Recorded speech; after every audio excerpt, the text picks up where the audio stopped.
There are two things that guys need to look at when it comes to improving their health, to put it into buckets. It's the things that you need to stop doing and the things that you need to start doing. If you hate running outside like I do, get a cardio machine at home, get a rowing machine, get a spin bike, put it in front of the TV, and then do some form of mobility work. So cardio training in some form, do whatever form you like. You don't need pills or medications or a diagnosis. You just need to hold yourself accountable to your behaviors, realize what's not serving you in the way that you're showing up, and fix that. How do you coach a man who comes to you or who's listening to this going, I'm not doing the basics and my relationship isn't working and I am stressed, but this is going to help me fix those issues? Because that's almost where I was at. Like, I wasn't drinking or eating shit. I was eating really well. I was trying to sleep well. But because I was so fucking stressed, I couldn't get my testosterone to where it needed to be. And when I got on it, when I've been on TRT now for 2 years, it felt like I was a new human again. My tolerance for stress 10x, and it almost like they went hand in hand.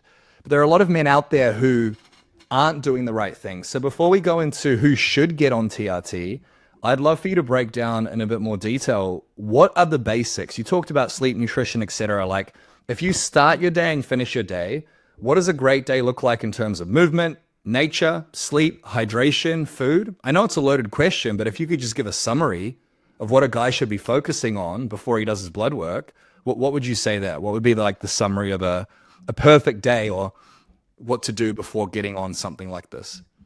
Yeah, that's a really good question. So I think there are two things that guys need to look at when it comes to improving their health, to put it into buckets. It's the things that you need to stop doing and the things that you need to start doing. And most of the time, it's the things that you're doing that you shouldn't be doing that are causing more issues than the things that you're not doing that you should be doing.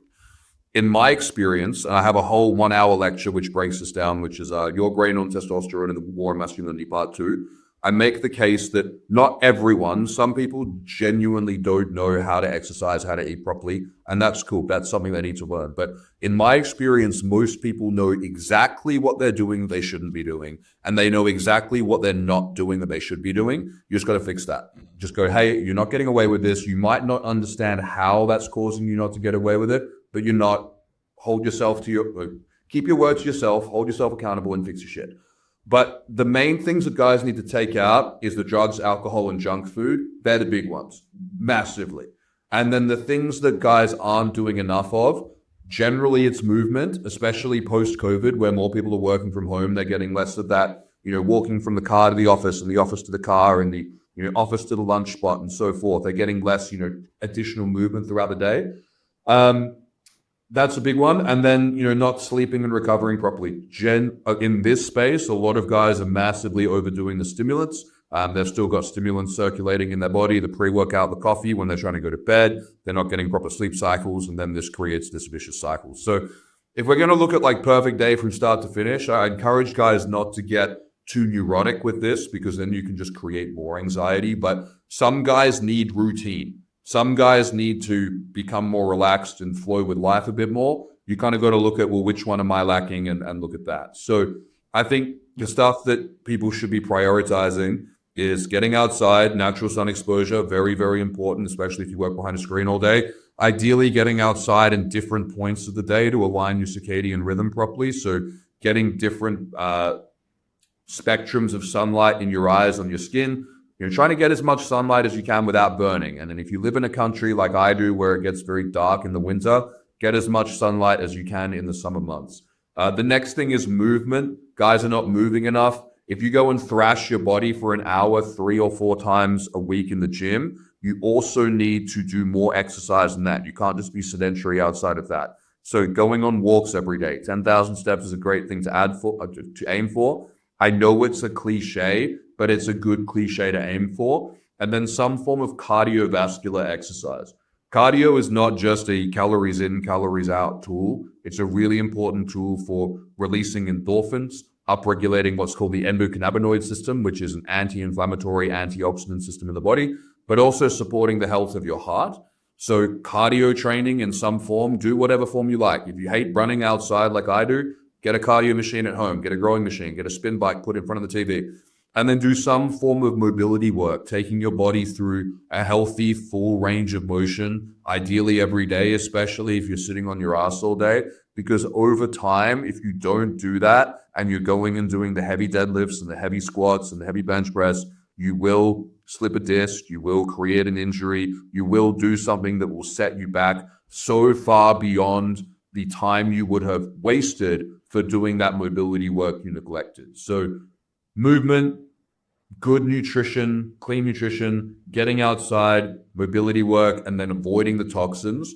Those are the big ones. And generally, guys are messing up in one major area of that. And then they're going all in on the other areas to try to compensate for that. And it doesn't work. And then the last thing that I would look at in that equation, if guys are nailing every aspect of that, the last thing that they're often overlooking is their psychological health. I think that a lot of talk therapy is counterproductive, and it can be a waste of time if the psychologist is not trained from a proper school of thought, or if they're constantly going back and just digging up what the problems are and not actually working on it. But sometimes for men, it can be really handy to have a guy to come in or a lady to come in and give you the perspective that you're lacking and show you where you are making the mistakes that you're blaming other people for. And I've got a friend and mentor who's fantastic for that. I'll give a shout out. His name's Pete Isaiah. He's got a website called isaiahcoaching.com. That can be very insightful for guys to have someone from an outside perspective to make that psychological intervention to allow them to see that, hey, maybe you don't have a biological issue. Maybe there's something psychological here going on, and you don't need pills or medications or a diagnosis. You just need to hold yourself accountable to your behaviors, realize what's not serving you in the way that you're showing up, and fix that. So huge spectrum of things. And what I've learned is that you have to do it all. And that can be a difficult pill to swallow. But if guys want to be high performance, feel their best, good libido, good mental function, good sleep, you want to have all those things going on, then you have to do the work. If you've just started TRT, it is completely normal to feel overwhelmed and confused. There's a lot of new territory to cover, and there is a lot of conflicting information. I wrote TRT 101 so that you can have everything that you need to know in an instruction manual in one place that you can refer back to, that you can have all the questions answered before they even come up. TRT 101 is my best practice approach for TRT from start to finish, and it contains everything that you need to avoid all the challenges and pitfalls that I've seen come up in my clients over the last 5 years. You can check it out via the link below. It's funny because every man says they want it all. They want more money, they want more success, they want the woman, and they're not willing to do what it takes. If you want a great life, you've got to do fucking extraordinary things. And it's not rocket science. It's actually relatively simple, but that doesn't mean it's easy. So getting up early, getting in a routine, moving your body, getting into sunlight, eating nutritious food, looking after your psychological health, those are basics that should be normal but aren't in this day and age. Let's say you're one of the guys listening, you've done that. This is what we teach our clients, the basics. And you still feel low on energy, you still feel stressed, you still feel like you're triggered or upset at your partner. And it's like, fuck, I'm doing all the basics, right? At what point then do you start looking into TRT? At what point do you go, fuck, maybe I should do something about it? And when you reach that point, what is the process? Like, what does a guy do when he's considering getting on TRT? Where does he go? Who does he see? What does that process look like? Yeah, these are great questions. So I think, and the thing that got me into this space, so I had some quite severe health challenges in my mid-20s. I had a brain injury. And when I got through that, I was in this position where I was thinking, I want to be the person who I needed that I didn't have when I was going through this. And I'm not a medical doctor. So as a health coach, one thing that I encourage guys to do is to get preventative blood work. And the way that I look at this is go, look, service your body more often than you service your car. I think you should probably get your car serviced every 6 months, at least every 12 months. I'm not a mechanic. But when it comes to your health, the biggest issue that guys have is they wait till the wheels fly off. You know, the check engine light's on for ages, they ignore it, the wheels fly off, then they take it to mechanic, car's fucked, you have a massive bill, and it would have all been prevented if you'd gone and kept on top of things before it became a big problem. Healthcare is exactly the same. The problem is that the Western paradigm of healthcare is completely based around the latter scenario. and it doesn't work. So if guys are wanting to optimize their health, you can't go down to your GP and go, hey, what am I doing wrong? What can I do to be more optimal? They're going to be like, well, I don't know. I'm not trained in this. It's not because they're stupid. It's not because they're incompetent. It's just a completely different system from what these guys are looking for. So I think having someone who can review your blood work periodically for you to show you and go, hey, you're on the right track, what you're doing is working, or to say, hey, these are the kind of things that are starting to move in the wrong direction, and maybe they're not showing up as a problem now, but this is showing you that, hey, that bad habit, that thing that you're neglecting, that you're trying to get away with, or that you're hoping you're going to get away with, you're not. It just hasn't shown up as the big problem yet. So I think the better thing that guys can do is to have someone doing this preventatively for you. And when I started health coaching, I read a book many years ago called Unconventional Medicine by Chris Gresser, and he presented this model that the future of health would be that rather than going to the doctor when you were sick, you'd see a health coach more often for longer times. You'd have more minutes in a session. You'd be discussing things like training, mental health, nutrition, all of these holistic aspects of health. And healthcare would move into an optimization and preventative paradigm rather than a sick care paradigm.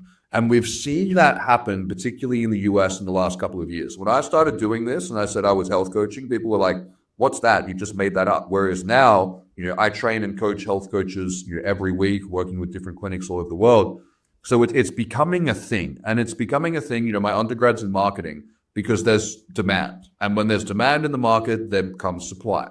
And I think it's really exciting that people are taking control of their health. So I think the best way to do it is going, rather than waiting to a point that there's a problem, getting blood work done every 6 to 12 months and having someone look over it who can advise you and guide you, particularly if if you're making the work already, like if you are taking supplements and you've got a personal trainer and you're doing a whole bunch of stuff to improve your health, you want to know that what you're doing is actually working, because the market's full of snake oil. It's full of people who are wasting their time and energy. And one of the worst things I think as a man is to go all in on something that was wrong. It's embarrassing. It's humiliating to self. You don't want to be going, hey, I'm doing all this work on like a plant-based diet, or all this work on just something that's misguided, and then finding out and going, oh, that actually was messing me up, not helping me. You don't want to get super far down that road. So I think having someone looking over it independently periodically is helpful. But if we're in a situation where someone's going, should I pull the trigger on TRT? I have ABC symptoms and I'm doing XYZ. Do I need to make an intervention, or do I need, more time, or is this actually appropriate? That's where it becomes a big discussion about long-term goals, what your symptoms are, how long your symptoms have been there. And it really comes down to symptoms. And it comes down to, do you feel the way you should feel based on what you're doing and for how long you've been doing? If you were living like a dickhead and then for the last 6 months you've been living really optimally, it's going to take you a bit more than 6 months to fix 6 years worth of damage.